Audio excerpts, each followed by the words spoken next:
Nuestro invitado es Ricardo Giraldo, abogado, el abogado del EGC, Ejército Gaitanista de Colombia. Y qué bueno que esté nuevamente con nosotros aquí, abogado Ricardo Giraldo, porque nos ayuda a aclarar cosas que se plantean en este país de dimes y diretes, a veces sin precisión. Entonces, por eso es que invitamos a personas como usted que nos ayuda a aclarar, porque nos interesa que la información sea precisa, clara y que los hechos lleguen a la gente de la manera más objetiva posible. Bienvenido, abogado Ricardo Giraldo. Hola, Ricardo, bienvenido. ¿No me escucha? Ricardo Giraldo no me está escuchando. Estoy saludándolo porque quisiéramos hablar un poco a propósito de lo que tanto hemos conversado acá sobre el proceso de paz total y los últimos acontecimientos que han vinculado al Clan del Golfo.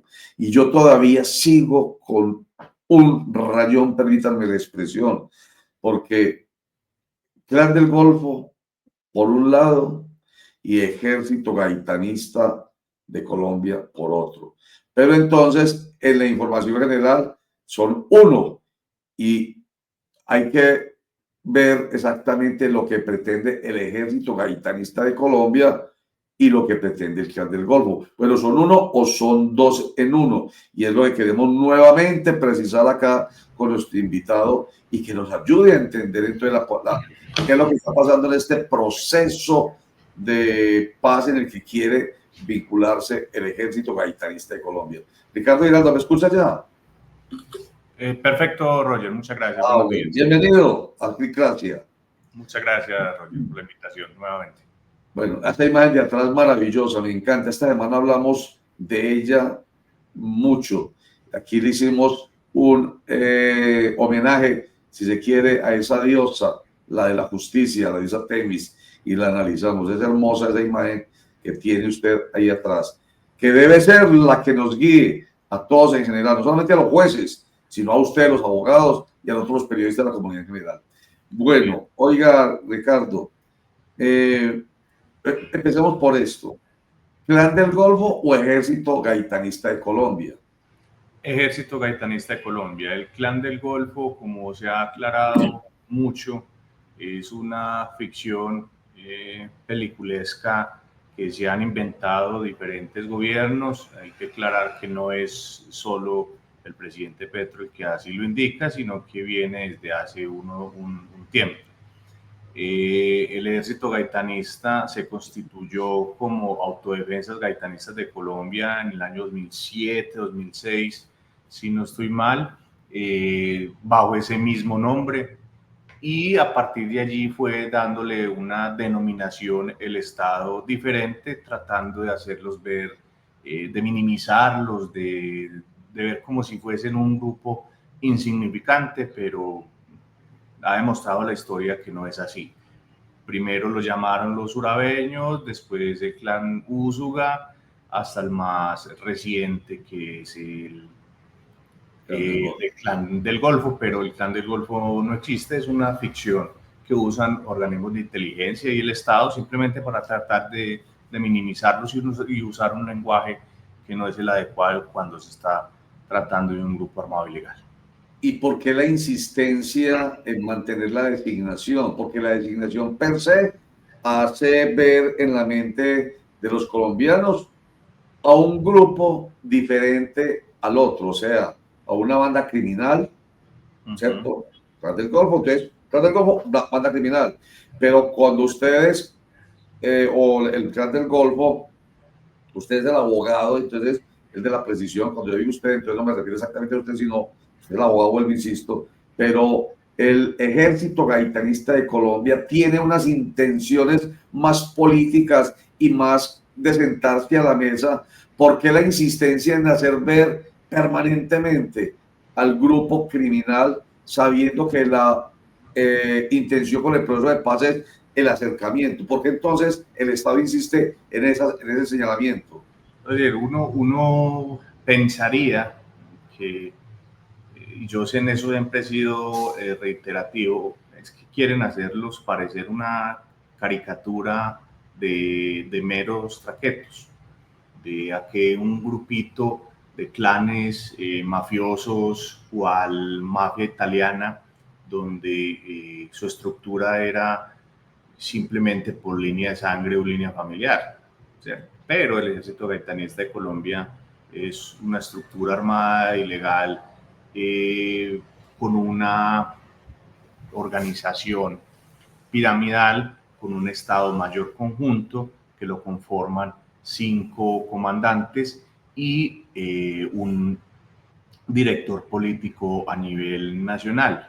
Entonces tratan es de hacerlos ver como si fuese una ficción, simplemente una caricatura, una burda imagen de un grupo pequeño, insignificante, y la realidad es otra, es el grupo armado ilegal más grande que existe en Colombia y tal vez, dada su estructura, su organización de carácter social y político, más grande de Latinoamérica.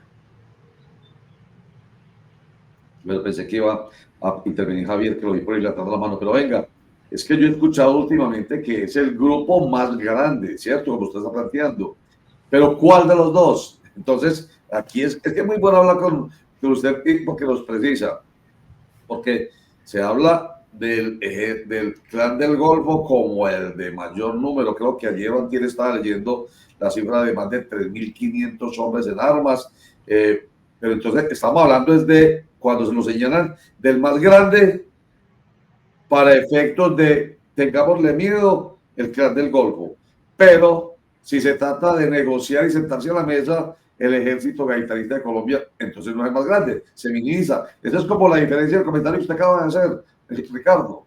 Básicamente, lo que pasa es que, a ver, son intereses políticos y un grupo armado ilegal no puede obligar al Estado a que le diga como quiere que le digan.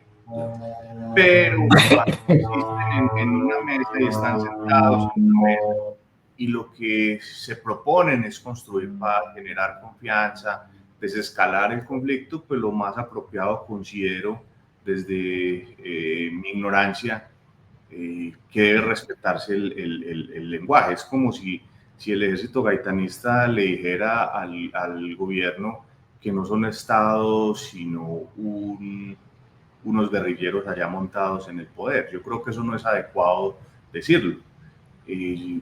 Las formas importan, el lenguaje importa, y lo que tratan de hacerlo es hacerlo ver como un grupo pequeño, minimizarlo, y eso es un contrasentido, porque el Clan del Golfo, como te digo, no es un grupo armado que exista, es una ficción de organismos de inteligencia y del Estado, porque incluso en resoluciones oficiales se ha reconocido la denominación o la autodenominación que ellos tienen, que aquel grupo armado tiene como Ejército Gaitanista de Colombia.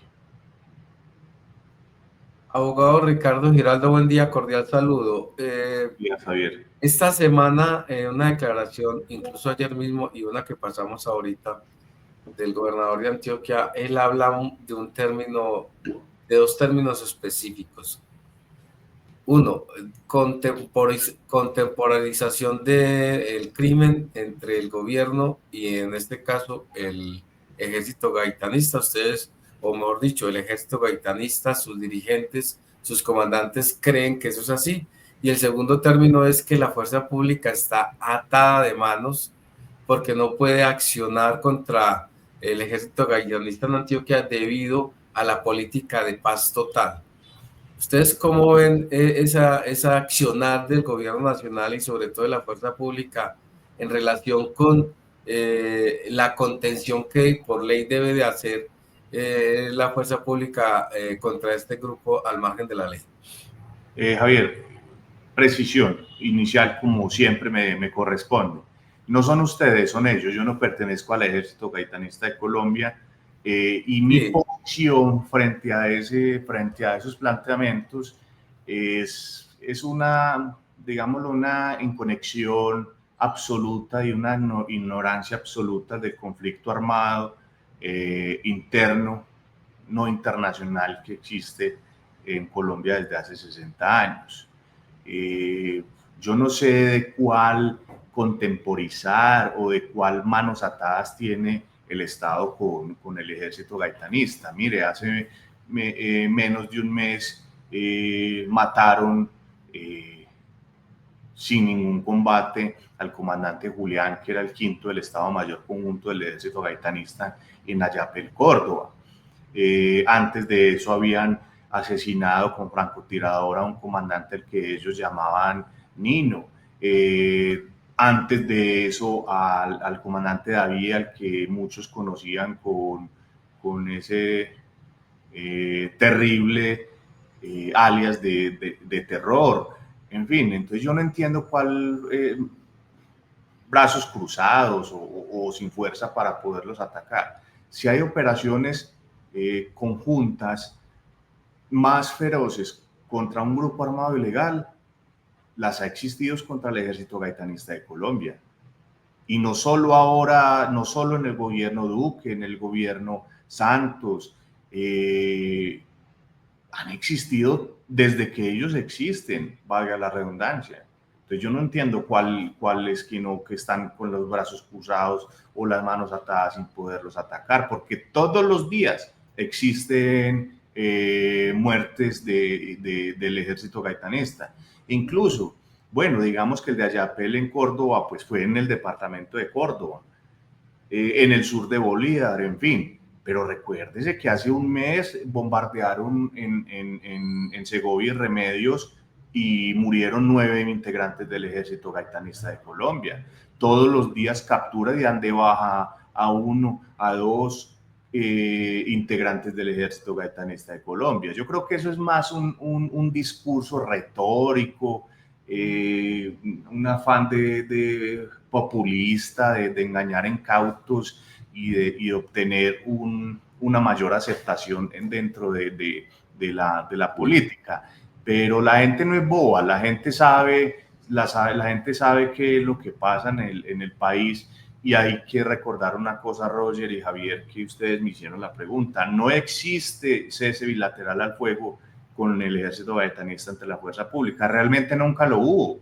Recuérdese que en diciembre, el 31 de diciembre del 2022, en la resolución 354, si la memoria no me falla, se había decretado un cese bilateral al fuego entre el Estado y el ejército gaitanista de Colombia, o en esa época Autodefensas Gaitanista de Colombia, y fue suspendido el 19 de marzo del 2023, es decir, no duró 3 meses ese cese al fuego porque precisamente en el Bajo Cauca antioqueño se inventaron el cuento de que el ejército gaitanista era el que estaba detrás del paro minero, insultando a los mineros ancestrales y tradicionales. Entonces ese cuentico de que es que están maniatados, eso es mentiras, porque todos los días asesinan y matan a gente del ejército gaitanista. Bueno, oiga, y a propósito del cuento, entonces estamos hablando de un plan pistola que se le señala a la ficción, hablo en términos del abogado del ejército gaitanista de Colombia, la ficción que llama Clan del Golfo, pero ese plan pistola que sí es un hecho, llámese plan pistola, llámese como se llame, lo que sí es un hecho real es que ha habido víctimas de la fuerza pública. Entonces la pregunta específica es, ese plan pistola que se le señala a la ficción Clan del Golfo salpica, por supuesto, al ejército gaitanista de Colombia. No todo el mundo en Colombia, con absoluta seguridad, tiene esa claridad, ¿cierto? De que el Clan del Golfo es una ficción y que el ejército gaitanista de Colombia tiene unas intenciones diferentes a propósito de querer la paz en este país. Entonces, salpica en todo caso, repito, la ficción al ejército gaitanista de Colombia. ¿Cómo lo desmiente o qué ha hecho para desmentirlo Ricardo Giraldo? A ver, el ejército gaitanista de Colombia, lo que pasa es que, a ver, ellos toman una posición en que, bueno, pues si no les van a creer, que no les crean. Ellos simplemente con manifestarlo de manera pública, porque lo hicieron a través de un comunicado en el que no estaban detrás de ningún plan pistola, ni de ningún paro armado, porque incluso eso vienen con ese cuento al día siguiente en que asesinan al comandante Julián en Ayapel, Córdoba, empezaron a circular unos panfletos, incluso firmados presuntamente por Clan del Golfo. Cuando a mí me preguntaban, y le digo, hombre, pues yo no tengo ni idea de eso, pero en la sola lectura de ese panfleto ya es suficiente para demostrar que es falso, porque ellos jamás van a firmar un panfleto como Clan del Golfo. Además de que los logos, en fin, bueno, eso lo sabían. Pero no están detrás de ningún plan pistola. Lo que sí han dicho es que son acciones militares ofensivas por ellos, que podamos estar de acuerdo o en desacuerdo. Para mí toda muerte es desastrosa y no debería existir ni en miembros de la fuerza pública ni en ningún civil. Eso no tiene por qué estar pasando a estas alturas de la vida, pero estamos en una guerra, en un conflicto que se ha degenerado a tal punto de que pareciera que si no hay muertos, pues la gente como que no cree que todavía estamos en conflicto. Y eso me parece a mí completamente absurdo. Yo no sé, hay políticos que se quejan y se mantienen diciendo que están con las manos atadas, que porque los ceses al fuego. ¿Con cuáles ceses al fuego? Es que yo no he podido entender cuáles. Mire, con las disidencias del señor que le dicen Calarcá, hubo 9 militares muertos. Pero hacía 8 días o 10 días, si mal no recuerdo, el presidente había dado la orden de suspender el cese al fuego con esas disidencias. Con las disidencias de Iván Mordisco hace mucho tiempo no hay cese al fuego y se mantienen en combate. Con el ELN se cansaron de decirle los del ELN al gobierno, no va a haber paz con su gobierno, además de que nosotros no vamos a entregar las armas, además de que no le creemos al presidente. En fin, entonces yo no entiendo cuál es el verdadero cese al fuego. Decían, se inventaron que no había gasolina para los helicópteros, que no habían repuestos, que los helicópteros estaban parados, y todos los días hay acciones ofensivas por parte de la fuerza pública dentro de su deber legal y constitucional de hacerlo, con helicópteros, arpía, con avión, en fin, un sinnúmero de esos elementos de guerra que yo no estoy muy familiarizado con ellos, pero que son una realidad. Entonces, no es que exista planes pistolas hasta donde yo lo sé. Ellos emiten un comunicado a la opinión pública donde dicen no estar detrás de ningún plan pistola ni lo han decretado. Lo que existe, Roger, es que ellos tampoco se van a dejar matar, porque ante bombardeos, muertos con francotiradores, operaciones conjuntas con otros entre instituciones de la fuerza pública y algunos elementos extranjeros, pues ellos toman la decisión de no dejarse matar tampoco. Claro. Lo cierto, Ricardo Giraldo, es que el conflicto persiste. Existen dos frentes que están en guerra, una guerra irregular, y persiste. No se va a acabar. Eso está absolutamente claro. Por la vía militar no se va a acabar el conflicto. Eso está demostrado desde hace muchísimo tiempo. Por eso la vía de la mesa de negociación es la ideal. Sí, Roger, es la ideal. Es aceptada por todos. ¿Qué dice? Y discúlpame, te interrumpo, tienes razón en eso, pero es que hay políticos a los que eso no les conviene. Por eso, allá quería llegar. Pero está claro que esa es la única manera. Entonces, esto va a ser una madeja enredada, ¿cierto? Y un círculo vicioso, porque mucha gente no quiere hacer algo que es lo lógico, que es, hombre, por la vía del diálogo. Entonces, en ese caso, ante la insistencia del Ejército Gaitanista de Colombia, que nos consta porque usted lo ha planteado aquí como su abogado permanentemente, y los comunicados que hemos visto, la insistencia desde ese rato de decirle, presidente, aquí estamos, usted quiere hacer un proceso de paz total, aquí estamos, pero tampoco hay respuesta desde quien quiere la paz total y que necesita que un grupo como el ejército gaitanista de Colombia se siente a la mesa. Entonces, en ese sentido, y siempre hacemos la misma pregunta a usted, siempre, desde que venimos conversando sobre el tema, ¿qué ha avanzado? En el marco jurídico que permite esto, ¿qué ha avanzado? Porque lo otro permanece, eso no tiene vuelta de hoja, el conflicto permanece porque hay intereses y porque sencillamente, como usted lo dice, unos no se van a dejar de matar, no se van a dejar matar y los otros no van a dejar de cumplir con su misión constitucional de proteger vida, honra y bienes de los colombianos a través de su fuerza pública. Entonces, el conflicto está ahí. ¿Qué podemos responder a esto, Ricardo Giraldo? No, a ver, pues como dice el tema, bien lo dices, pues esto tiene que avanzar. No se ha parado ni se ha frenado un solo minuto por lo menos desde que hago parte de la representación jurídica del grupo armado, en buscar las salidas negociadas al conflicto, porque yo estoy completamente de acuerdo. A punta de bala y bombardeos esto no se va a solucionar, porque incluso lo que hace es recrudecer el conflicto, porque generan más brechas de interacción entre el Estado y las comunidades. Porque si usted le pregunta a un político que anda en 10 carros blindados, con el GOES atrás, en fin, pues es muy fácil ser berraco y ser guapo. Pero si usted le pregunta a las comunidades, que son las que de verdad sufren los rigores de un conflicto, los vejámenes que se ven en una guerra, pues eso lo que le van a decir es que sí quieren una salida negociada. Pero a veces eso como que no importa, porque es más importante el generar hechos políticos, opiniones políticas, que de verdad buscar una salida del conflicto. Y mire, Roger, hay algo muy importante. Todos aquellos que son defensores de la institucionalidad, como lo soy yo, porque yo defiendo la legalidad y la constitución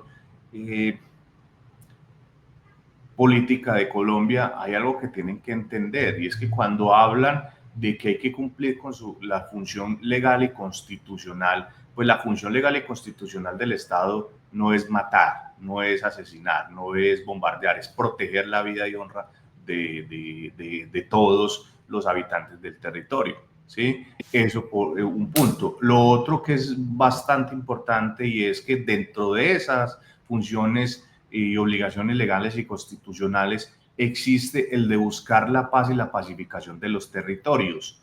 Y eso lo dijo la Corte Constitucional en la sentencia C525 del 2023, cuando le dijo al gobierno nacional: usted tiene la obligación de perseguir a todos aquellos que alteren el orden constitucional y legal, pero también es su obligación buscar otras formas de pacificación de los territorios diferentes a las tradicionales del uso de la fuerza.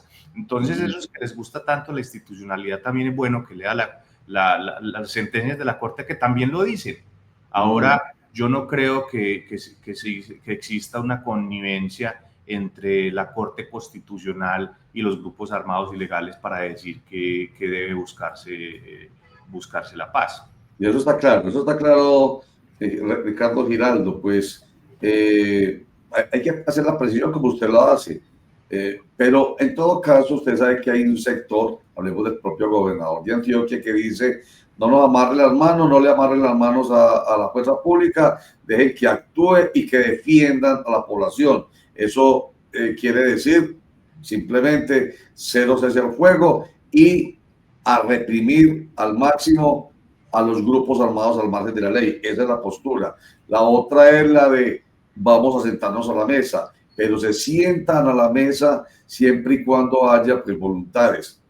Ya usted nos lo ha dicho varias veces, hay voluntad por parte, no de la ficción, porque vuelvo a decirlo y lo preciso aquí, para la gente de la ficción, Clan del Golfo sigue en sus actividades delictivas, pero el Ejército Gaitanista de Colombia quiere sentarse a la mesa.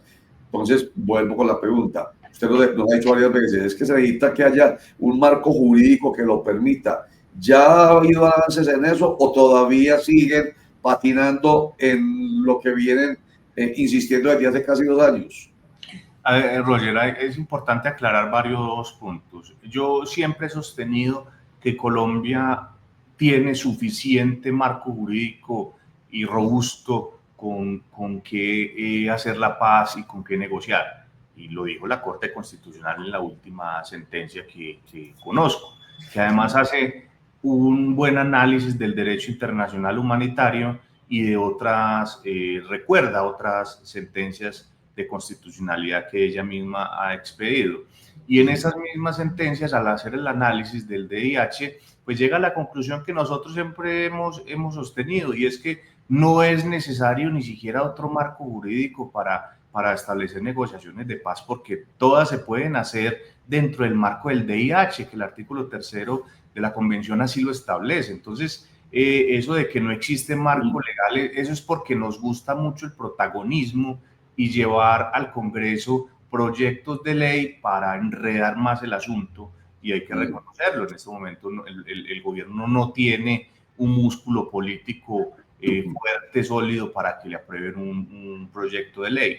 Pero también hay que hacer la diferenciación entre lo que son grupos armados al margen de la ley y estructuras armadas de crimen de alto impacto, que para las estructuras de crimen de alto impacto, según los términos que lo estableció la propia ley 2272 del 2022 y el análisis de constitucionalidad que hizo la Corte Constitucional con la sentencia C525 del 2023, pues dice que deberá hacerse bajo una ley de sometimiento que no existe hasta el momento.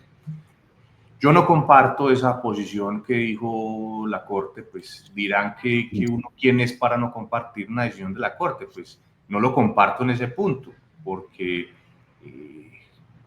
todo hay que decirlo. No lo comparto porque dentro de ese mismo marco del DIH sí se permite las negociaciones, incluso con estructuras de crimen de alto impacto, o como lo denominaba la ley 1908 del 2018, grupos de delincuencia organizada. ¿Qué es lo que pasa? Sí existen los instrumentos, y está la misma ley 2272, el artículo 22 de la Constitución Política, que mientras ese artículo no desaparezca de la Constitución, pues el marco jurídico está y está ahí. ¿Qué falta? Pues yo creo que un poquito más de entendimiento del propio gobierno de qué es lo que quiere hacer con la paz total, porque al inicio fue un error tal vez prestarle atención a aquellos grupos armados que realmente no tenían intención de paz. Y no es que digan ahora que los engañaron o que fueron asaltados en su buena fe. No, eso no es cierto. Desde el principio lo dijeron, que no iban a entregar las armas, que no iba a haber paz con este gobierno. En fin, que usted ya se imaginará cuál grupo armado. Claro. Pero sí se puede hacer la paz y existen.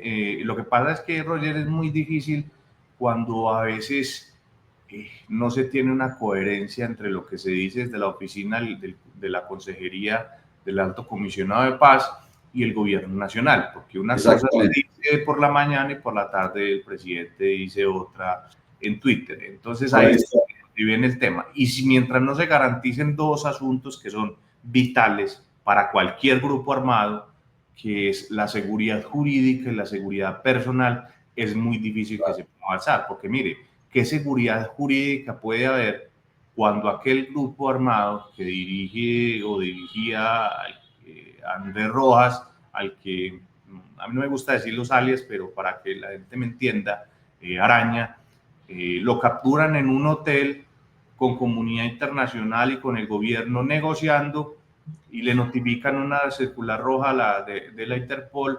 Pues eso rompe cualquier confianza en todo el grupo, porque dice, bueno, entonces, ¿cuál es la seguridad jurídica que hay si el que se sienta lo van a capturar? Claro, a eso me refiero precisamente. Si hubiese un marco jurídico claro, preciso, así taxativo si se quiere, exegético si se quiere, habría seguridad jurídica. Pero la respuesta usted ya me la da. Es que el gobierno no sabe qué es lo que realmente quiere hacer. No hay claridad entre la alta consejería con lo que el gobierno quiere, porque si lo quisiera, pues simplemente hubiera aceptado lo que hace mucho rato viene ofreciendo el Ejército Gaitanista de Colombia, que nos lo ha dicho usted como su representante jurídico N veces acá, no es que yo lo esté leyendo, usted nos lo ha dicho acá, que quiere hacerlo, pero prefiere más bien mantener la ficción, me encanta la expresión porque entonces me ayuda a entender mucho el tema, la ficción de la existencia del Clan del Golfo como una estructura armada de alto impacto. Y eso nos trae precisamente aquí a esta conversación que se tiene en la cárcel La Paz de Itagüí con voceros de las estructuras del crimen de alto impacto, que nos ha dicho Jorge Mejía Martínez, nos lo ha dicho también Ramón Elejalde, quienes son representantes del gobierno, que es que todavía el marco jurídico no está definido. Hay buena voluntad, pero no hay un marco jurídico. ¿Qué es lo que está haciendo entonces? Lo que estoy entendiendo es lo que usted acaba de decir. El gobierno no sabe para dónde va, qué es lo que quiere. Mejor dicho, sigue mirando esperanzado, permítame que lo diga de esta manera un poco burlona, que es lo que me queda de conclusión de esta conversación otra vez, sigue mirando con anhelo a que el ELN les diga nosotros si queremos. Mientras miran con anhelo al ELN, que ya dijo que no quiere nada, los otros están rogándole al gobierno, nosotros sí queremos, y no pasa nada. Eso es caricaturescamente un poco lo que entiendo. Y la conclusión, el gobierno no sabe qué quiere hacer realmente con la paz total. Pues yo no sé, yo creo que no estoy equivocado con la conclusión que retomo Ricardo Giraldo, ¿cierto? No, estamos completamente de acuerdo. Y también existe voluntad de parte del gobierno. Por ejemplo, de la Consejería del Alto Comisionado ha existido voluntad, pero también eso sí tiene las manos atadas porque existe una incredulidad en el proceso de paz total muy grande, pese a los resultados que se han obtenido. Nadie le va a creer al alcalde de Medellín que el bajo índice de criminalidad y de homicidios en Medellín es por su política de seguridad. Eso es una mentira muy grande. Eso es porque existe la mediación de los voceros de las estructuras que están negociando en Itagüí. ¿Sí? No es que ellos estén dando órdenes desde allá como los quieren hacer vincular o meter en el tema, sino que son mediadores y esa mediación ha dado resultados y ha dado sus frutos. Porque si no, o sea, yo no sé cuáles son las ganas de los políticos de medir fuerzas con los grupos armados. ¿Para demostrar qué? ¿Qué necesidad hay de demostrarse poder? Y lo digo tanto de un grupo ilegal como del Estado. En ese choque, en ese cruce de egos y de soberbias y de prepotencias, lo único que va a haber es más muerte, más desolación y más zozobra. ¿Para qué medir fuerzas? ¿Qué sentido tiene entrar a medir fuerzas? Pero ese es el discurso del cual yo me aparto y me alejo porque no soy político, no quiero ser político y lo que hace que estudie en este tema de paz, con mayor razón digo que no quiero la política para nada, porque para uno ser como, digámoslo, popular dentro de la política tiene que ser un burdo mentiroso. Ay, eso suena duro, pero sí, eso es lo que llamamos nosotros obtener réditos políticos, aplausos en la política en general, lamentablemente, y no estamos hablando solamente de un extremo, sino que los hay en todo el péndulo ideológico político, de izquierda a derecha, réditos políticos, sobre todo a través de redes sociales y medios de comunicación corporativos, que les permite decir mentiras sin sonrojarse, así de sencillo. Eso lo vemos todos los días. Queremos que la gente tenga claridad sobre eso, que es muy complicado cuando el manejo de los medios los tienen precisamente los que quieren mentir, ¿cierto? Para las elecciones que vienen el año entrante, de escoger congresistas que realmente estén comprometidos con el interés general y con la verdad. Mire, Roger, hablando, lo dices de lo que pueden decir o no pueden decir en los medios, y eso es muy acertado. Si yo fuese político, que le pido a Dios nunca hacerlo, yo quiero ser abogado y ser defensor toda mi vida. Mire, tanto que han criticado al presidente por la transmisión de los consejos de ministros, en fin, porque es un mal manejo de los medios de comunicaciones. Critican a RTCB, a Señal Colombia, en fin, critican a todos estos medios porque, según ellos, manipulan la información a favor del presidente. Y yo le hago una pregunta a usted, Roger, que está en el medio. Aquí en Antioquia no es lo mismo, no pasa lo mismo. Claro.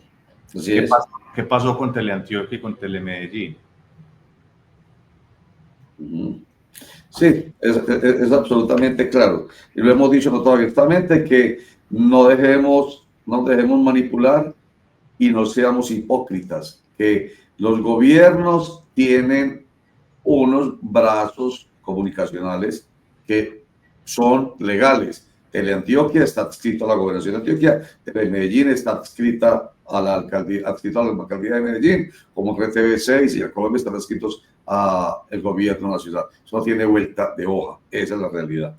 Ricardo Giraldo, abogado, gracias por estar con nosotros y por darnos claridad. Siempre lo molestaremos, pero cada vez vamos entendiendo más. Yo por lo menos hoy voy como con mayor claridad al respecto. Gracias por estar con nosotros.